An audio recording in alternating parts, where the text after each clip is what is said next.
خلافت راشدہ، بنو امیہ اور بنو عباس کے ادوار میں اگر کوئی سرکاری ادارہ یا محکمہ کسی دوسرے ادارے یا فرد کا مقروض ہوتا تو قرض کی ادائیگی کے لیے مختلف طریقے اپنائے جاتے تھے جو اسلامی اصولوں، عدل و انصاف اور مالیاتی نظم و نسق پر مبنی ہوتے تھے۔ اس دور میں خلیفہ وقت یا اس کے مقرر کردہ مالی امور کے نگران، مثلاً خازن یا دیوان المال، قرض کا جائزہ لیتے تھے۔ اگر قرض شرعی اور جائز ہوتا تو بیت المال سے ادائیگی کی جاتی تھی۔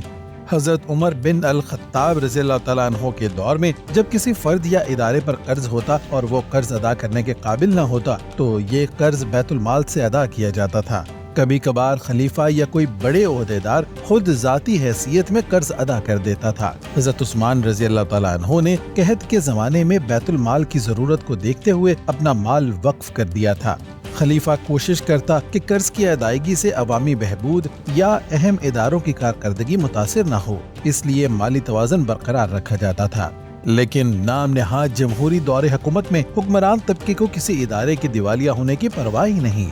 خیبر پختونخوا حکومت کے تحت چلنے والے بہت سے سرکاری اور نیم سرکاری ادارے پشاور الیکٹرک سپلائی کمپنی کے 2 ارب 80 کروڑ روپے سے زائد کے نادہندہ ہیں، جس کی وجہ سے پیسکو کو بڑے پیمانے پر مالی مشکلات کا سامنا کرنا پڑ رہا ہے۔